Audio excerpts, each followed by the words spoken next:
What is up, guys? Welcome back to the channel. I've got a snow day today, so I figured might as well make a video. So yeah, I've just been hanging out all day. If you guys have followed the channel, you know that I like jeans. Jeans are like my favorite thing ever. So today I'm gonna give you guys an update for 2025 on the denim collection. And spoiler alert, I only have 2 pairs right now. So it's a lot smaller than it's been in the past. But that being said, let's get into the video. All right, so first pair of jeans is going to surprise nobody. We have a vintage pair of 501s. I think my last video I talked about the pairs that have like the red label, and I did wear that pair a lot, but the thing is I've like gained weight going to the gym. So this is like my last pair of vintage 501s that I like have. I think I had like probably 10 pairs of these dark wash ones. This was the best pair out of the bunch. I don't know if I've showed them on this channel or not. I might have, but anyways, this is a pair of mid 80s ones. These are like transition from Redline. You can see they've got the like little thin 501, and then they're a tag 33 by 36. This is like my perfect size because these have shrunk down because I don't remember if I washed them. I think I might have washed them. They were unwashed when I got them, but they didn't have the tags. But anyways, so they measure like a 32 by 34, which fits me perfectly. I can cuff them. Sometimes I do, depending on what shoes I'm wearing. But for the most part, I don't cuff my jeans anymore, so it doesn't really matter to me that they're not selvage. But what else can I show you about these? You can see, like I said, they still have like the string from the tag. And yeah, I've just been wearing these nonstop for about at least like since late summer, so probably like 6 months. And they're still super dark, but you're starting to see where I put in the wear on these bad boys. The main reason that we're making this video is because I'm gonna wash them today, because they're kind of getting to the point where like they don't like smell bad or anything, and they look fine, but they just are like honestly like chafing me because they just have not been washed. They've been washed like one time in like 45 years. No, like 40 years. I'm trying to figure out how long ago like 1984 is. 40 years. So yeah, but these ones I think like are really gonna be my pair that I just like beat up and wear in and completely like thrash out, which surprisingly is something that I haven't really done. Partially just because my weight has fluctuated, but also just I haven't had the patience. But this pair is like starting to come along, and yeah, so I'm putting the work in. I'll show you guys what I'm talking about in a second, but just details, you can see these are right on the cusp of being red lines because they've got that overlock stitch. They don't have the copper thread, but they're super close to being red lines. Let me find the interior tag. Yeah, let's see. Yeah, they're on this tag. They've got the style code that you want, the 5010000. That's the shrink to fit dark wash. These ones were like pretty damn dark when I got them. Like I said, they've only been washed once. They definitely feel like they don't even have the fuzzies. That's how dark they still are. I mean, they have some fuzzies, but anyways, I'll show you where you can see the wear. You can see that I wear a belt like right here on the waistband. And then one of my favorite details is on the copper rivets. They're starting to oxidize a little bit, but everything else is still super shiny. And then you can see like on the hips, we've got some honeycombs going. Starting to get some on the crotch too. And then the knees are where you can probably see it the best. We've got, it looks like it's flattened out a little bit, and then we've got some nice like hard creases coming in. And then when you look on the back, you can see Got some honeycombs, got a tiny little bit of heel drag going there. Like I said, I don't really cuff them, and then like we've got these hard creases just from how I sit. But yeah, like I said, oh, and then you can see where my wallet fade is coming in. And I've been really, really specific about not putting my phone in my pocket. Like I'll put it in the back pocket, or I'll like hold it or throw it in like my sweatshirt or my jacket or whatever. Like I do everything in my power to not put my phone in the front pocket, because I absolutely hate the phone fade.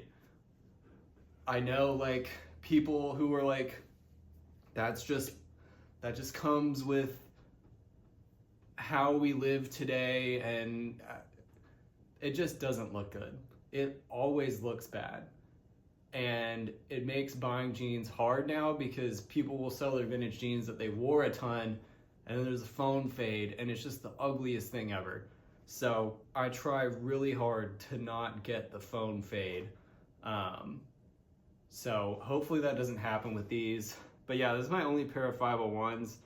I know I did a video with like warehouse jean, and like I've done like repro videos and stuff like that. The thing with those is it's hard to find my waist size, and what's even harder is to find the inseam. And I found out that I messed up, because that pair of warehouse jeans that I did a video on, I think, that I loved, that was a 32 by 34, like measured. I sold them, and then I found out 2 months later that the only way you can get those jeans, like in the inseams that I need, is like special order, and it's really hard to get them. And I'm mad because I bought them for like 20 bucks, and I think I sold them for like 100. I just wish I had kept those, because they were perfect. If you guys are short enough to be able to fit like warehouse jeans, I would recommend them, but I just can't. Like I've gone through like all the Japanese brands, and it's like maybe I can get away with like LVC selvage, and it's just like, I don't know. Like I just want them to start making 36-inch inseams on vintage, or like not vintage, but on like Japanese selvage denim. If you're watching this, warehouse, give us the 36-inch inseam, because when they all end at 34, I can't cuff them, and I also can't shrink them.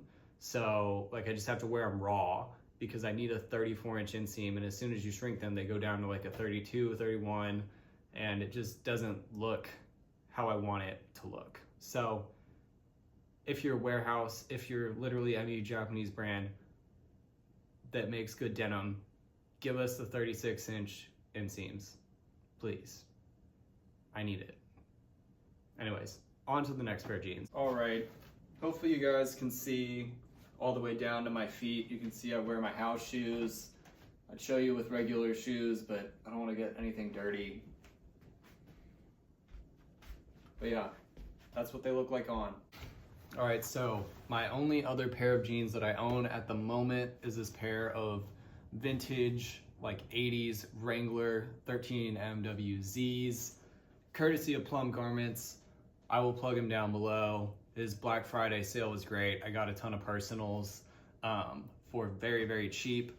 These ones were like new old stock when I bought them off of him. Like they didn't have the tags or anything, but you could tell they've never really been worn. I think maybe they've been washed, but I can't really, like maybe they've been washed once.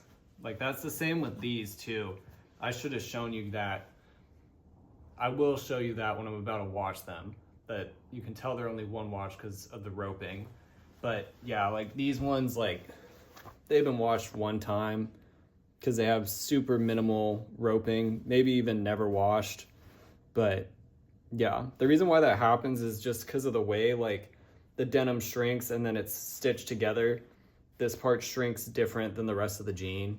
So that's kind of how you can tell how washed a pair is. If it just barely looks like there's any roping, they've been washed like one time. And if there's no roping, they've never been washed. Just a hack, if you're going through a vintage store, you're going through wherever and you're looking through, or eBay or wherever, eBay might be harder, but if you're going through wherever, you want to find the pairs that are like as close as you can get, or they just have had the tags ripped off, because that's kind of what I'm after now, because it'll be cheaper and than buying it new with the tags, and you're not going to lose as much value.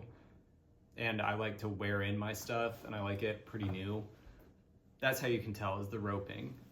But anyways, these are a pair of boot cut jeans. I definitely needed a pair, because I have a pair of boots I don't think I've made a video on that I had custom made. So that'll probably be my next video, honestly, because I've been meaning to make that for you guys, but I got them like a year ago. But anyways, I'll make a video on those, show you why I bought these jeans. Also, I just wanted a pair of boot cut jeans that fit nice. These are kind of the OG boot cut, and these things wear in really nice. This pair I haven't worn too much, but you can kind of see like on the 501s, like the same sort of, like you can see where my knee is. But yeah, these things are a hack, by the way. If you're a dude and you want to look hot, these things are a hack. Highly recommend these because they sit a little bit higher and they just make you look like you have a really fat ass, even if you don't have a fat ass. They like, if you have a body, these are great. I highly recommend them. Also, if you're a woman, they look good on, they just look really good. Honestly, I feel like these are probably easier for most people to pull off and look better in than the 501, because the 501 does get a little bit saggy if you can't fill it out. It gets like a little bit diaper saggy if you can't fill it out. So highly recommend these.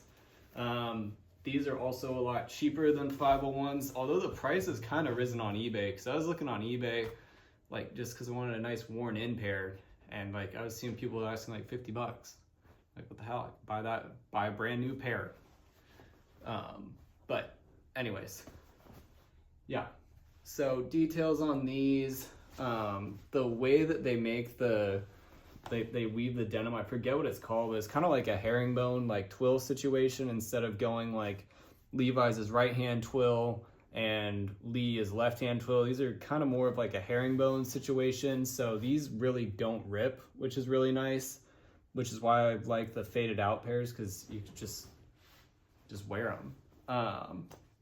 Let's see. They are a zip fly, which I do prefer button fly, but these are still nice. And then this pair is on that paper tag, 100% cotton. That's the main thing I'd look for, is they did a lot of blends and stuff. 13 MWZ, tagged to 32 by 34. Yeah, these things fit pretty nice. I kind of rotate between the 501s and these. They've got the little plastic Wrangler back patch, the exposed rivets and everything. And yeah, these things just fit well. I don't have much to say, but if you want a good fitting pair of vintage denim and you want them to be cheap, definitely check these out. Like I said, on eBay they'll be pretty cheap. Depop they'll be pretty cheap, and especially like the vintage markets, they'll be really cheap. Honestly, kind of the issue with these is that they don't sell for enough for people to pick them up, really. So like I've found that you probably have better luck finding them at a thrift store than you would like on eBay and stuff. At least that's how it's been in the past. But yeah, I picked, like for reference, like I picked this pair up for like 20 bucks, which was a steal because of the condition, but 20 bucks for a pair of jeans I wear all the time. The 501s, actually, I think I paid 40 or 50 bucks for. Yeah, I don't know if I mentioned this too, but when I bought this pair, on the inside, the original price tag was still like, the sticker was on the inside of the hem too, which was cool. So these ones are like basically not worn. But anyway, I'm gonna try these on and then I'll show you guys how I wash my denim, because honestly, while I was holding these up, I realized like, I've been like, oh, they don't smell. They smell. All right, hopefully you guys can see, but yeah, here's the full. They are like a little bit boot cut, a little bit flared, but you don't really notice that. They're pretty straight. These are also probably better if you have thicker thighs, because I've been hitting the gym and these definitely feel a little bit tighter than these in the thigh area. So something else to keep in mind if you're looking for new jeans. All right, we're gonna wash this pair. I'll show you how we're gonna wash them, but I regret selling this pair of jeans probably like 3 years ago. And so if you bought them, because there's probably a high likelihood that somebody bought them, I want to buy them back. Or if you have a pair of these for sale or for trade, I really want a pair of Lee 101Bs from the 50s or the 60s. I sold a pair because they didn't fit me in the waist, but they were absolutely perfect. Probably have a video of them on this channel, to be completely honest. I just don't want to go through all my videos. If you bought that pair of jeans, I want them back because they didn't have any rips. They were the perfect wash. The inseam was long enough. They're like a 32 by 34. They're literally perfect. Or if you have a pair of Lee 101Bs for sale, I prefer them to be original. I've had the repros. Yeah. Or there was somebody selling some freaking double RL Lee 101B limited edition. I want those really bad. They were new with tags. I didn't buy a pair. They were my size. I don't really regret, I rarely regret selling stuff, and I rarely regret not buying stuff. I regret selling those. So if you have them, I want them back. Or if you have a similar pair, I don't want them with rips. I want like a 32, 34. Please don't tax me. Anyways, washing jeans. All right, so this is the tried and true method for washing your jeans if they're dark. If you want them to get a good fade, this is what you do. We've got a tub full, not that full, of lukewarm water with barely any detergent in it. You don't want to throw them through the washing machine because they're gonna get marbled if they do. So the key is you want to do this in the tub so that you can lay the jeans flat, and I'm going to show you what I'm talking about in a second.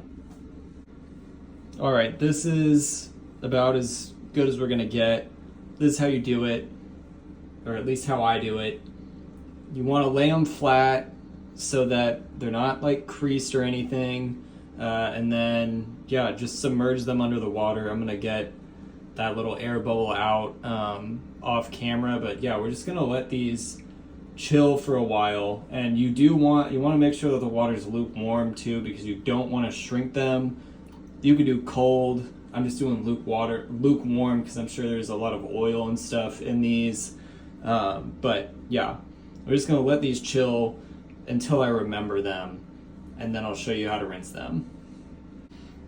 All right, these have been sitting for probably half an hour, 45 minutes. Honestly, I was just doom scrolling. But I'm going to rinse them off now, and I'm going to pull them out of the water, and we're going to see how nasty the water is. These have been washed one time, I think, and it wasn't by me. And I've had them for years. So let's pull them out and see how gross this water is. I have a feeling it's going to be bad.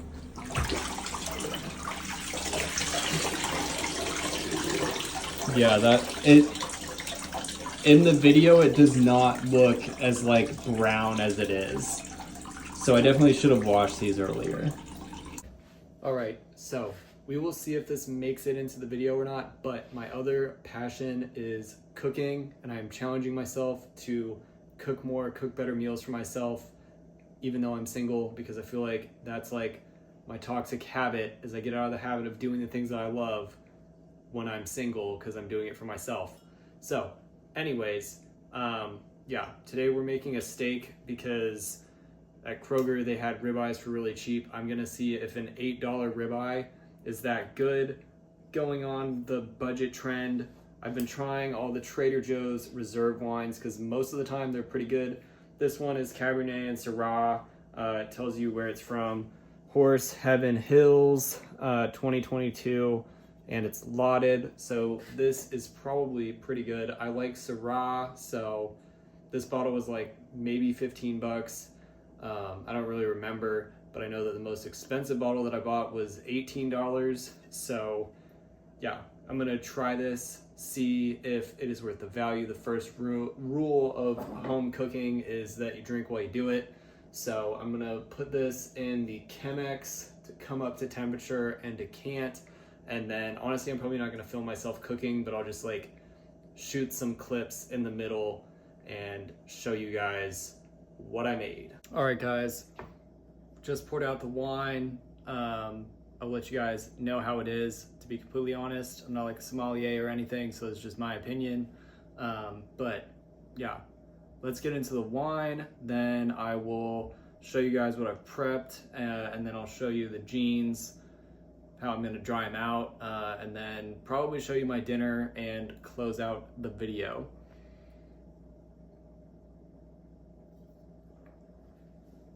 I know I was supposed to smell that first. To be honest, I have tried a little bit of it. You can see there's like a little bit of sediment. I mean, maybe you guys can't see, but I can see it.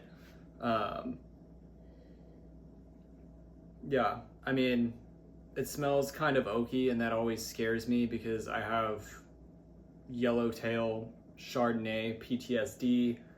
Don't really like vanilla and oak in my wine, so when I smell it, I'm always like, am I gonna like this? This I do like, definitely tastes like Syrah, which I like, and it tastes like cherries. This is from Washington, which makes sense to me because it tastes very similar to a lot of wines that I really like.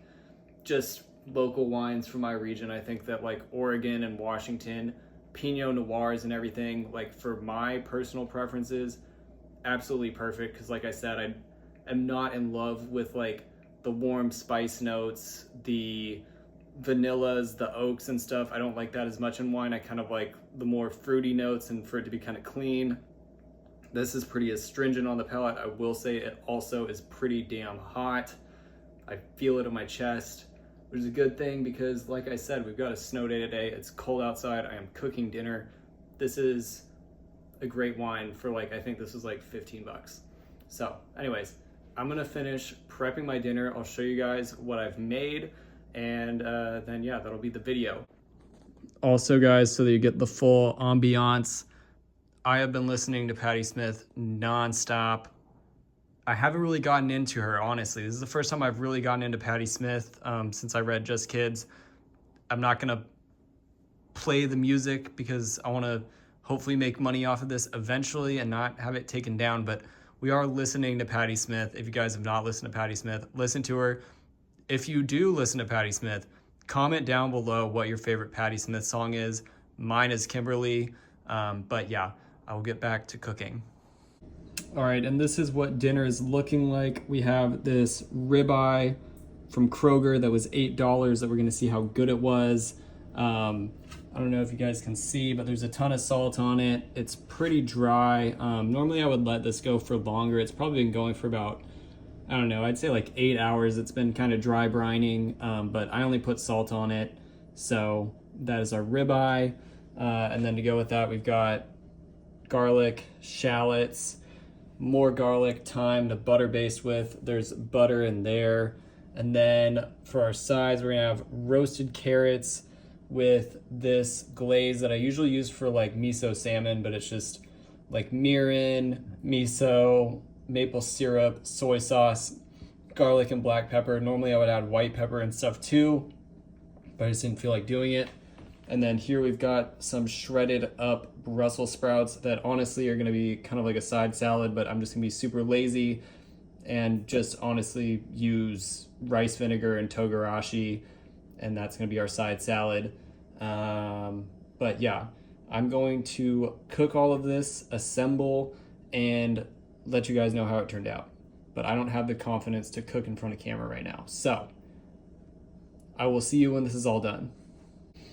And for the steak, before I forget, we're just gonna do like a pan sear and a cast iron. That's my favorite way to do it because I like my steaks rare. This one will probably let go for a little bit longer than I normally would just because of all this marbling. And we're gonna cook it in beef tallow at first. Normally I would make this myself, but this was really cheap. But I do have a ton of scraps to actually make my own beef tallow. But yeah, like I said, we will cook this and I will see you guys in a few. All right, here is our plate. We have our Brussels sprout salad, carrots that I burnt, and the piece de resistance, our steak. Cooked it. I don't know, I'd say that's like medium rare. Pretty good. Honestly, you probably want to cook a ribeye more well than I would normally cook a steak. So that's probably a good thing. But I've tried everything. It tastes good. And I will see you guys in the next video. All right, guys. Thank you for watching the video. I'll put my Instagram and everything down below. You can check my eBay store with all the vintage that I'm selling, all my Instagrams. Honestly, I'm not done making the video yet, but it's gonna be dark by the time I'm done cooking. So I wanted to do it while we still got good lighting. But anyways, thank you for watching and subscribing. Everybody have a great Valentine's Day. If you don't care about that sort of thing, then have a great Friday. Have a great weekend. And yeah, I will see you guys in the next video, which I need to tell myself what it's going to be because I know I mentioned it in this video. So comment down below what my next video is going to be.